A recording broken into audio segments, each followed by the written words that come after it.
गायत्री महामंत्र एक बार मेरे साथ दोहराओ। ओम भूर्भुवः स्वः तत्सवितुर्वरेण्यं भर्गो देवस्य धीमहि धियो यो नः प्रचोदयात्। अपनी इच्छा शक्ति पर विचार के संप्रेषण की बात की जा रही है।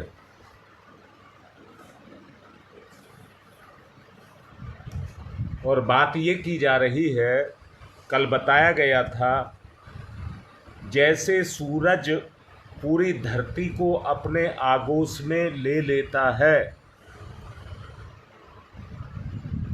ठीक इसी तरह से इस दुनिया के अंदर इच्छा शक्ति छाई हुई है। और उस इच्छा शक्ति को महा इच्छा भी कह सकते हैं या भगवान की इच्छा भी कह सकते हैं। मतलब जो संपूर्ण ब्रह्मांड में समाई है वो भगवान की इच्छा है। जो इस पिंड में समाई है ये मेरी इच्छा है। बस अगर इतनी बात समझ आए कि अगर परमात्मा की इच्छा नहीं रहेगी तो मेरी इच्छा भी नहीं रहेगी। अगर जीव जीव के अंदर इच्छा है तो वो ईश्वर की इच्छा है। जीव जीव में अगर इच्छा शक्ति काम कर रही है तो वो परमात्मा से मिली है। बस अंतर इतना है कि वो पिछली जुड़ी हुई है और इस जन्म में मनुष्य का जीवन पाकर के हम अपनी उन पिछली इच्छाओं को सक्रिय कर रहे हैं। अभी बात समझ नहीं आई होगी। पिछली इच्छाओं से मतलब है पिछली योनियों से, हीन योनियों से, जिससे हम यहां पर आए हैं। अंदर से देखिए, तोलिए, आदमी को ये लगता है, ये महसूस होता है, अंदर से देखो कि मैं पिछली तरफ को लौट जाऊं। मैं अपनी इस जितना भी मेरी मेहनत है उनके सुखों को पाऊं और पिछली तरफ को लौट जाऊं।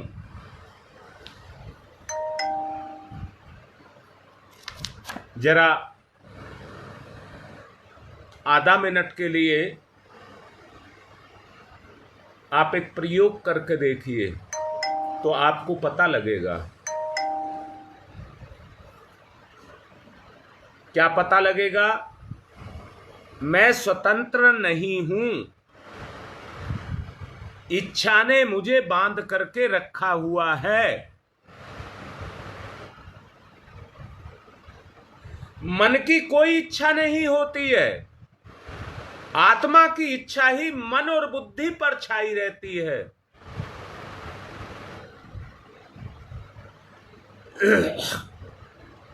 बस एक अंतर है, वो अंतर ये है कि बुद्धि अपनी इच्छा की पूर्ति मन से कराए। बस उल्टा हो गया। मन अपनी इच्छा की पूर्ति बुद्धि से कराता है, इंद्रियों को माध्यम बनाता है। बस इतना सा अंतर है। जरा आधा मिनट के लिए मौन होइए और अपने अंदर देखिए। मेरी इच्छा शक्ति अपनी जानिए, एकाग्र होकर के। मेरी इच्छा शक्ति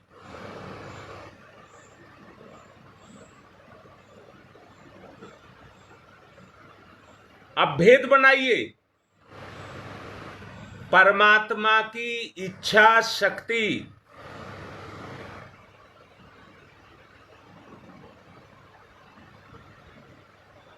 परमात्मा की इच्छा शक्ति दोनों आपकी पकड़ आएंगी। अब परमात्मा में से मेरी को, आत्मा की नहीं कह रहा हूं, मेरी इच्छा शक्ति को घटा लीजिए, अंतर आपके सामने आ जाएगा। अंतर आपके सामने आ जाएगा। दिक्कत एक ही है कि ये इंसान अपनी इच्छा शक्ति को पूर्ण करना चाहता है।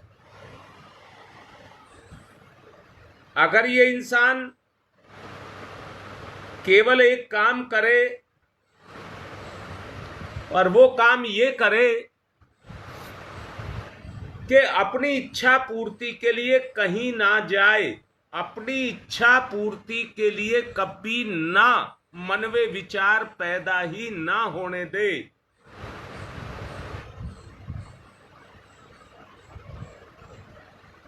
तो समझ लेना बस केवल आप एक ही रुकावट, मैंने कहा था तप ही श्रेष्ठ है, तप ही श्रेष्ठ है। अर्थात तप श्रेष्ठ होने का मतलब है कि जो मन की इच्छा है, जो मन की इच्छा है उसे मन में पैदा ही ना होने दें। अर्थात विचार शक्ति को संसार के साथ ना जोड़ करके आत्मा के साथ जोड़ें।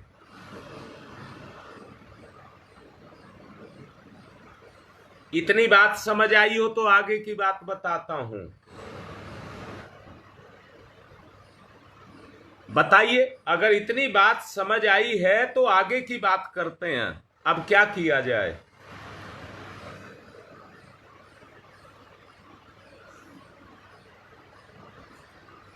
सिर्फ एक ही रास्ता है, एक ही रास्ता है कि सुख की इच्छाओं को छोड़ना होगा। सुख की इच्छाओं को छोड़ना होगा।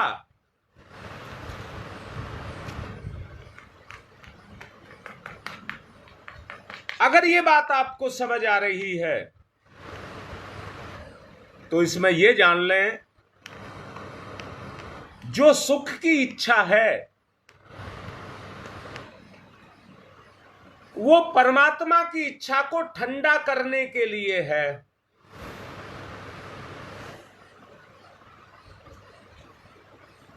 और ये पशुवृत्ति है, ये पशुवृत्ति है।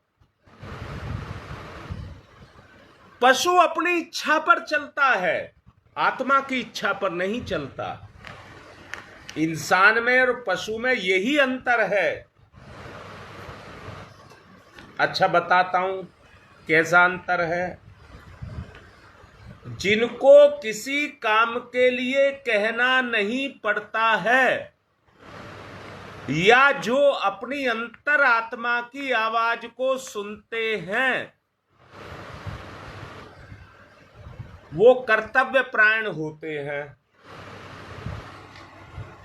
वो कर्तव्य परायण होते हैं। बेटा, मेरी बात की गांठ बांध लेना। फिर मन नहीं बोलता है, आत्मा बोलती है। इस समय आपके साथ जो कुछ भी चल रहा है वो आपके हित में है। जो कुछ भी इस समय है वो आपके हित में है। आज परिणाम शायद आपको उसके अच्छे ना लगते हों, और वो भी केवल एक कारण, सुख के कारण। केवल एक कारण, सुख के कारण।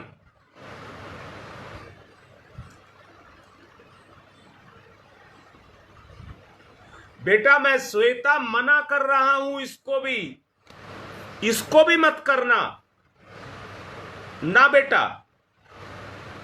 बस तुम एक ही काम कर लो, अपनी इच्छा को शांत कर लो, मन की इच्छा को शांत कर लो। आत्मा की इच्छा अपने आप तुम्हारे ऊपर क्रियाशील हो जाएगी। बेटा जो मैं बात कह रहा हूं, तुम्हें कुछ नहीं करना, बस केवल अपने आप को बस में कर लीजिए, अपनी इच्छा को अपने बस में कर लीजिए। बोलो शकुंतला, कैसी लग रही है मेरी बात? आपको अपने मन की इच्छा नहीं करनी है। मन पर भी अगर भूख लग रही है, प्यास लग रही है, तो ये देखो वो मेरी इच्छा है, मन की इच्छा है या आत्मा की इच्छा है। मैं बार बार आप लोगों को कह रहा हूं, आपको कुछ नहीं करना, अपनी आत्मा के अधीन, जो तुम्हारी अपनी है, जो तुम्हारे पास है, जो तुम्हारे अंग संग है, केवल उसको आपको समर्पित करना होगा, कुछ नहीं करना आपको। यानी कि यह भी नहीं कह रहा, मैं केवल ये कह रहा हूं कि त्याग के रूप में केवल अपनी इच्छा पर कंट्रोल करना शुरू कर दें। यानी कि ऐसा नियंत्रण रखें। मैं फिर दोबारा कह रहा हूं, अगर मन को आपने दबाने की कोशिश की, दब जाएगा, आपके बस में हो जाएगा। परंतु जहां ढील हुई वहीं आपको चौपट कर देगा।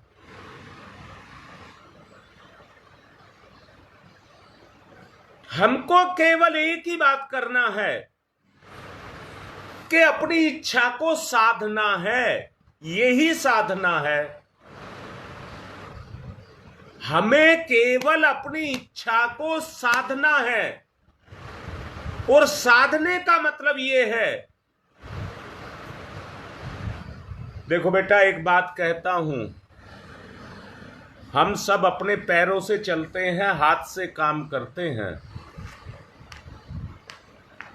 परंतु साइकिल पर बैठ करके चलने लगे, काम तो हाथ पैर ही करते हैं,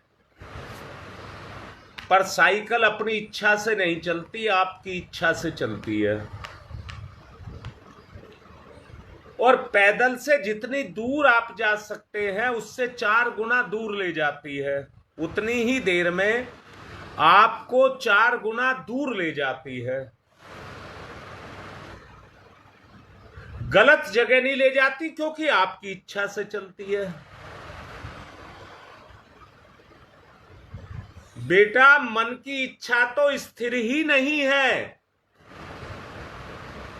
चींटी जिस तरह से पता हो, आपको पता नहीं किस दिशा में जाएगी, बड़ी तेज दौड़ती रहती है, परंतु मंजिल ना होने के कारण भटकती रहती है।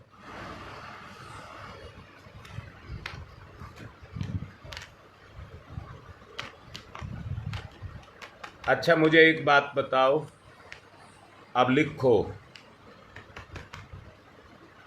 पक्षी अगर जंगल राज दुनिया में है, दुनिया में यदि जंगल राज है, और जंगल राज से मतलब है ना कोई कानून, ना कोई सरकार, और इसके अलावा भी आदमी अपनी इच्छा से चलता है, तो उसको जंगल राज कहोगे या नहीं कहोगे? जरा उस समय बताओ, पक्षी उस समय कहां रहते थे और आज भी कहां रहते हैं? जवाब मैं ही बता रहा हूं। निबिड़ में या घोंसलों में? निबिड़ में या घोंसलों में? उस समय रहते थे और आज भी रहता है। आज से लगभग 50 साल पहले व्यक्ति कहां रहता था?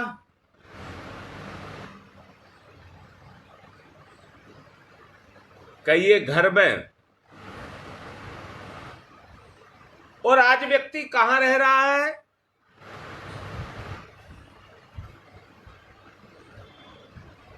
कह दूं निबिड़ में, घोंसले में?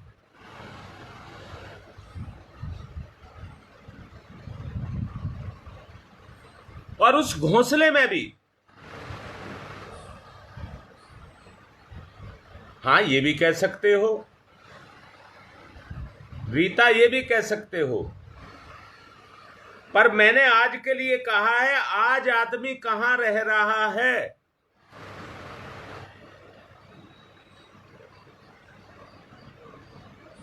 फ्लैटों में, निबिड़ों में, घोंसलों में, वहां रह रहा है आदमी। और जंगल राज इसलिए आ गया, आज किसी की अपनी आत्मा की नहीं चलती, बुद्धि की नहीं चलती, इंद्रियों की चलती है।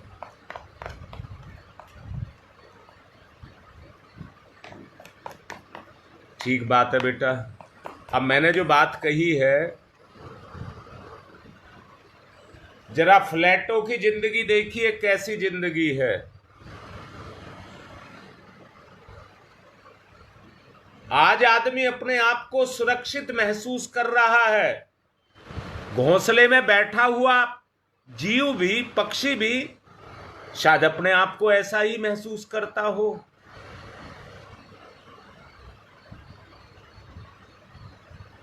परंतु उस जीवन को देखिए जो मिलकर के जिया जाए, जो मिलकर के जिया जाए।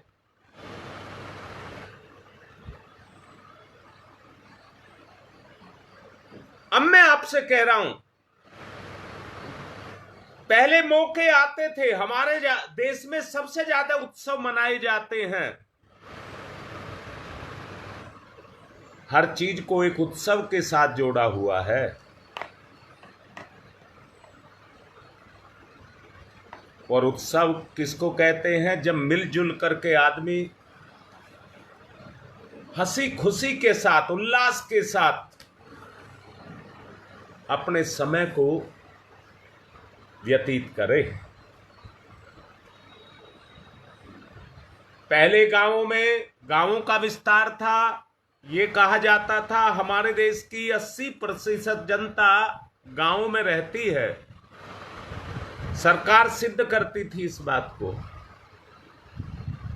आज बिल्कुल उल्टा हो गया है। 60-70% जनता शहरों में रहती है और 20 से 30 से 40% जो आबादी है वो केवल अब गांवों में बची है, और वो भी नाम मात्र के लिए। वो जो गांव में रह रहे हैं उनका भी रिश्ता शहर से जुड़े हुए हैं, क्योंकि जो कभी गांव होते थे वो कस्बे बन गए, जो कस्बे होते थे वो शहर बन गए।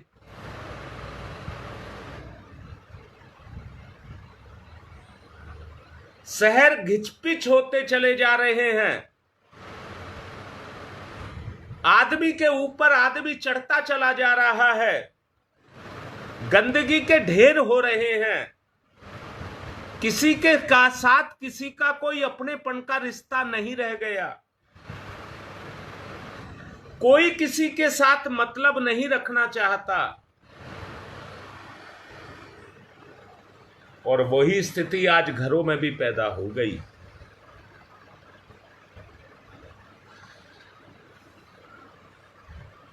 अब बताइए, क्या हम इंसान का जीवन जी रहे हैं?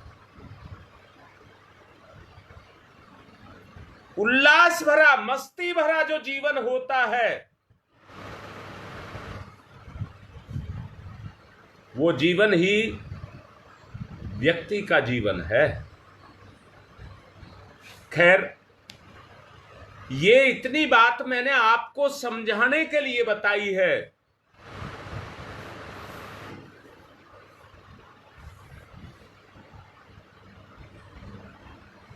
व्यक्ति ने आज बहुत सुविधाएं अपने लिए जुटा ली, कोई बुरी बात नहीं।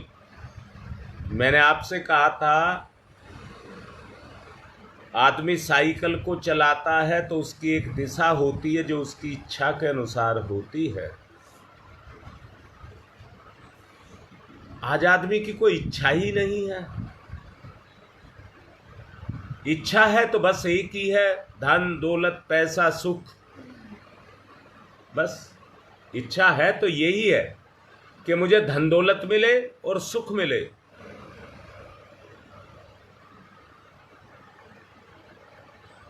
हर कोई उसी की तरफ चले जाना चाहता है।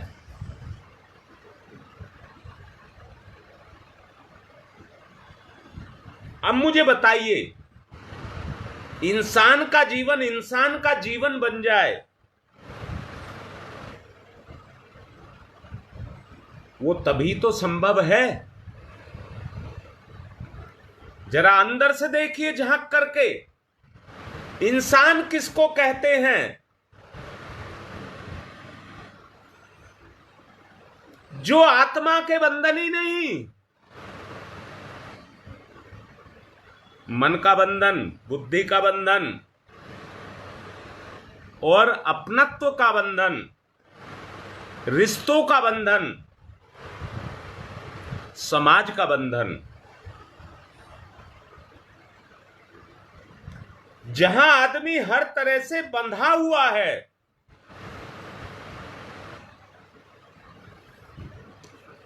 जब हम छोटे थे तो हमारे बुजुर्ग हमें सिखाते थे, लड़कों को कहते थे लड़की का अगर तुम्हारा पैर लग गया तो गड़ जाएगा और फिर ये कटवाना पड़ेगा।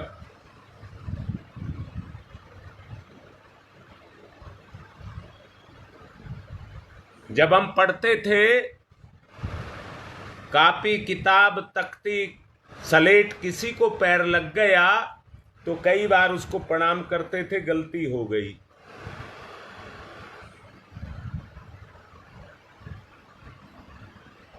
परंतु अब तो सब कुछ बदल गया।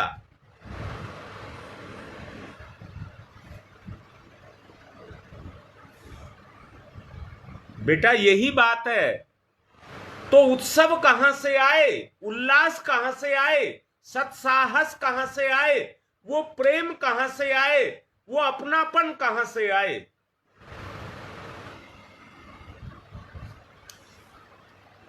इच्छा शक्ति को मजबूत बनाना है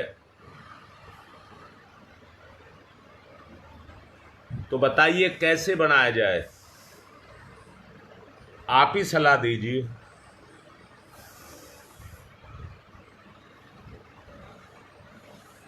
आप ही सलाह दें कैसे मजबूत बनाया जाए।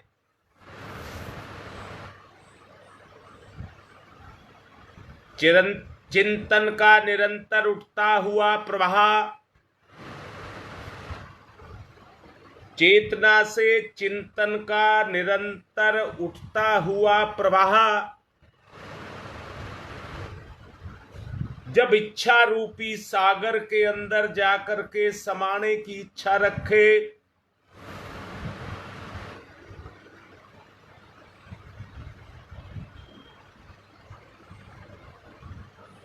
देखो कैसी बात कह रहा हूं, आपके चिंतन से निकला हुआ प्रवाह इच्छा को बदल करके विचार बनाए और विचार से कर्म को करे और विचार में उसकी तप हो और वो जाकर के इच्छा में जाकर के समा जाए। तो बताइए इच्छा शक्ति मजबूत होगी या नहीं होगी? आपके तप बल के आधार पर।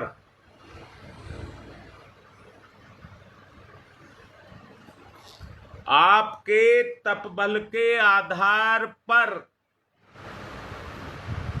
आप कहते हैं तत्सवितुर्वरेण्यम,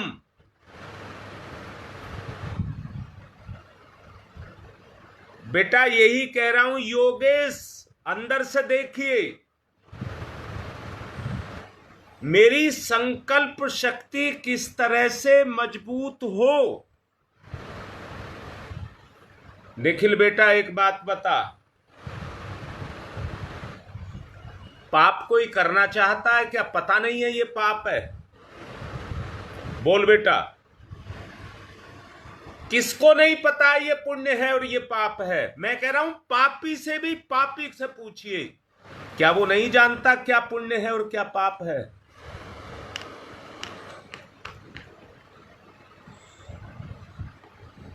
परंतु करता क्यों है? करता क्यों है? केवल एक कारण, दृढ़ इच्छा शक्ति, यानी कि हमारी संकल्प शक्ति उसका कमजोर होना।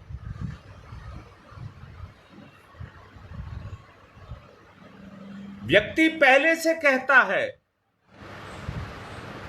कि मैं ये काम नहीं करूंगा, जैसे नशा करने वाला है वो ये कहता मैं नशा नहीं करूंगा, तो फिर करता क्यों है?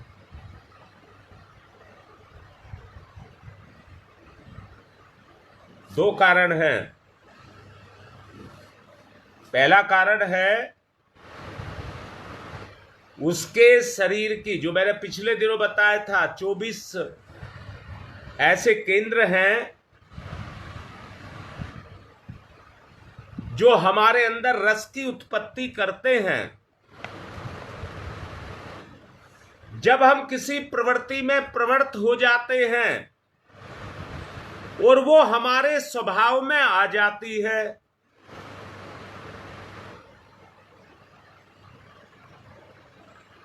तो हमारी बॉडी उसी रूप में ढल जाती है। हमारी ज्ञानेंद्रियां बॉडी से उसी तरह के रस को उत्सर्जित करती हैं और व्यक्ति में उसी तरह की खुमारी छाने लग जाती है, सिर्फ दृढ़ इच्छा शक्ति की कमजोरी के कारण।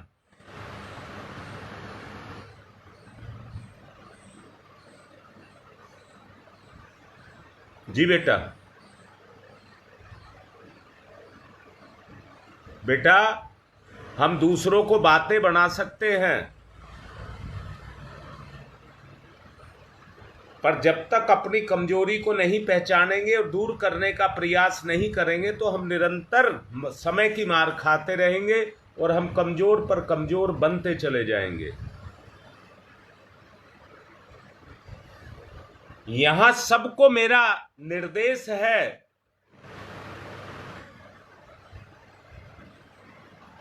कोई किसी की कमी को ना देखे, ना मुंह से बोले।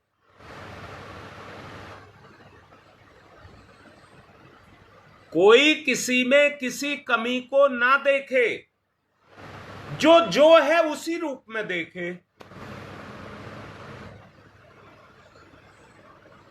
उसकी अच्छाई का बखान करना तो तुम्हें स्वतंत्रता है, परंतु उसकी बुराई के बारे में कुछ नहीं कहेंगे।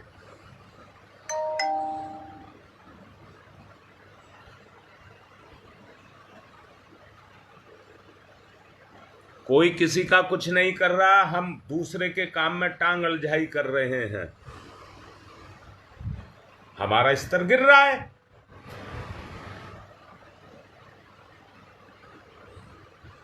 जिसका जो स्तर है, जो जो स्तर का है, या कहिए जो आपका उसके साथ रिश्ता है, अपने रिश्ते पर कायम रहें।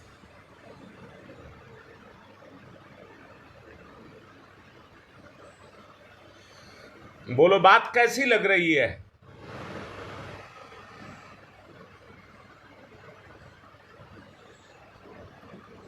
निखिल बेटा,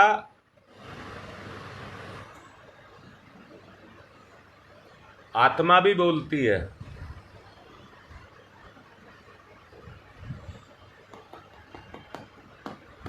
बोलो, आत्मा नहीं बोलती क्या?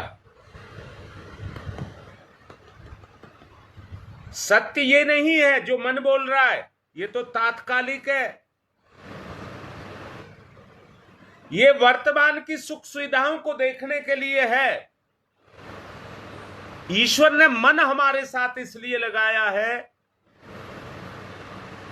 कि संसार में इससे बड़ी कोई शक्ति नहीं है।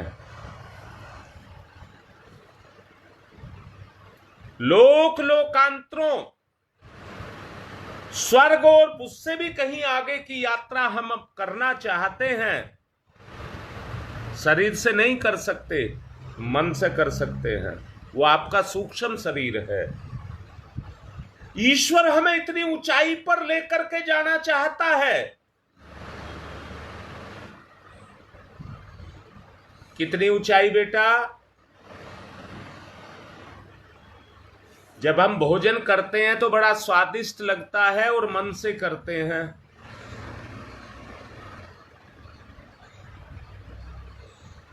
श्वेता बिल्कुल ठीक लिख रही है बेटा, यही सच्चाई है।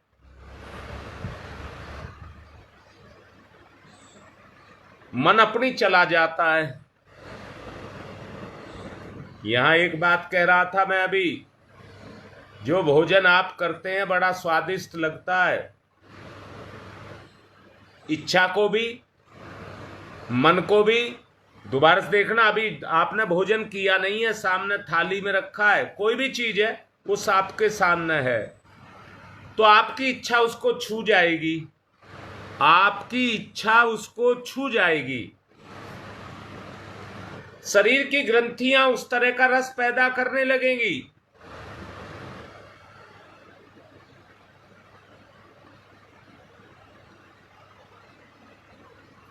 बेटा ये बहुत आगे की साधना है।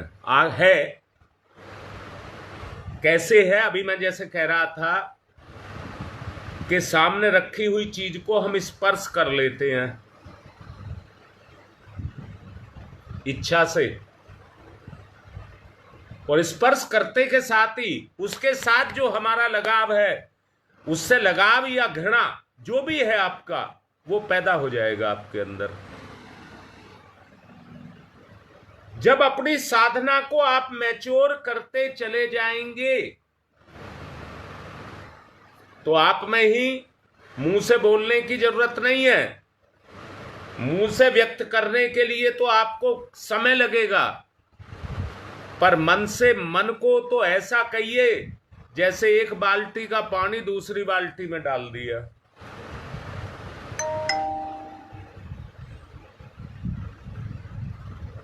साधना से आएगी निखिल बेटा वो अवस्था। साधना करिए। क्या मैंने अभी नहीं बताया? इच्छा इच्छा को छूती है। इच्छा बेटा फिर से समझो, आप अपनी इच्छा दूसरे में पैदा कर देते हैं और सामने वाला भी आपका साथ देने के लिए तैयार हो जाता है। ये उसकी कमजोरी है। आप अपनी इच्छा का प्रत्यारोपण सामने वाले की इच्छा पर कर देते हैं और उसकी भी इच्छा को जागृत कर देते हैं। दोनों मिलकर के उस काम का सुख उठाते हैं। बेटा जितनी भी चीजें हैं, जैसे भोजन है, मिठाई है, उसका रस आपको आता है पर मिठाई को आपका रस नहीं आता, क्योंकि उसके इच्छा नहीं है। उसमें इच्छा, भोजन में इच्छा नहीं है, इच्छा आप में है।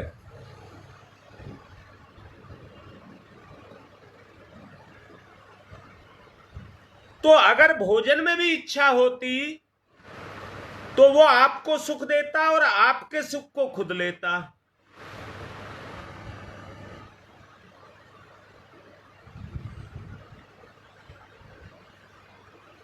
जी।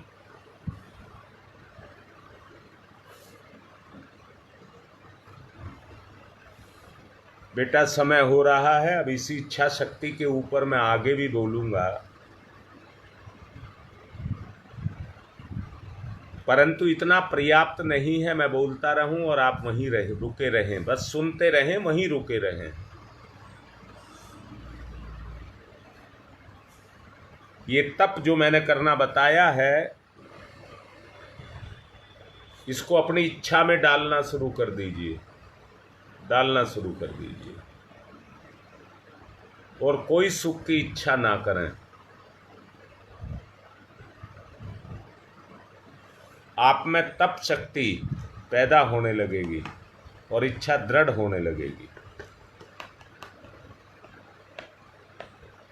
दृढ़ होने लगेगी। इसके लिए शकुंतला से कल मेरी बात हो रही थी। उसने कई को गंगा विहार में, देखिए कहाँ विदेश में बैठी है वो, और अपने प्रयास कर रही है। अगर हम इसी तरह की चर्चा जो अभी हमने की, जो हमारे संपर्क के हैं, अगर हम इसी तरह की चर्चा आपस में करें तो आपका अनुभव बढ़ने लगेगा,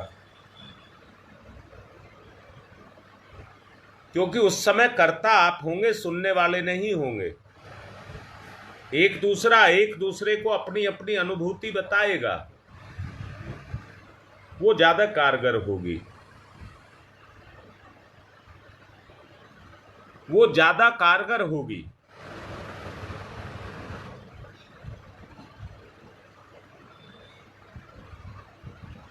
जी बेटा।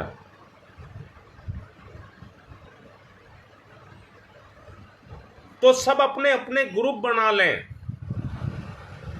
बहुत अच्छा ये है, जब आप ग्रुप बनाएंगे तो विभिन्न प्रकृति के आएंगे, पर जब एक साथ बैठेंगे तो एक में समा जाएंगे। जी शकुंतला, यही तुम्हारी ही बात कह रहा हूं। दोबारा से देखो, जब एक ग्रुप बना लेंगे तो उनमें विचारों की समानता होने लग जाएगी। जहां इधर उधर की बातें होती थी, वहां गुरुदेव की बात होने लग जाएंगी, और ग्रुप में ऐसी एकता आएगी जिसकी हम कल्पना भी नहीं करते हैं। वो ताकत आपके अंदर पैदा होने लग जाएगी। चलिए, समय ज्यादा हो गया, बात को समापन की तरफ आज लेकर के चलते हैं, फिर कल शुरू करेंगे।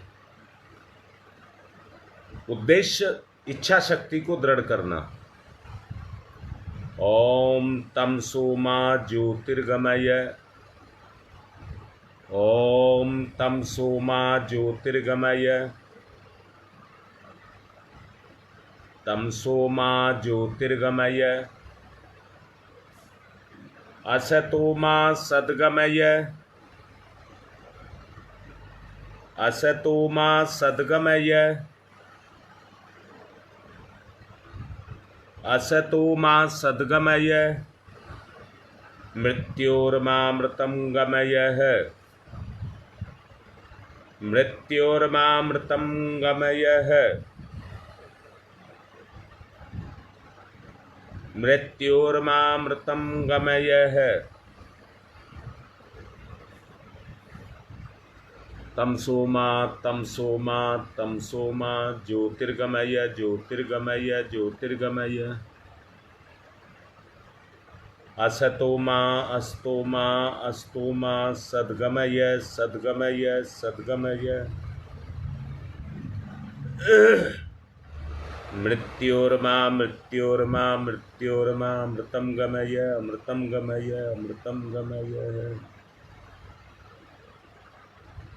दोनों हाथ रगड़िए, मुख पर फिराइए।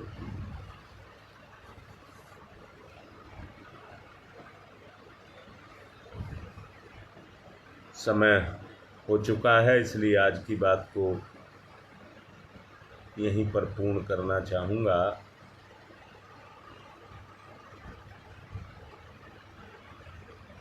बेटा मेहनत करेंगे, कल और इससे आगे की बात समझाएंगे। तुम मन बनाए रखिए कि मैं सबको बोल रहा हूँ और ये बोल रहा हूँ, कोई आपका साथ नहीं देगा तो गुरुदेव आपका साथ देंगे, आप अकेले नहीं रहेंगे। आज की बात को पूर्ण कर रहा हूँ, कल चलेंगे बेटा, निराश नहीं होते हैं,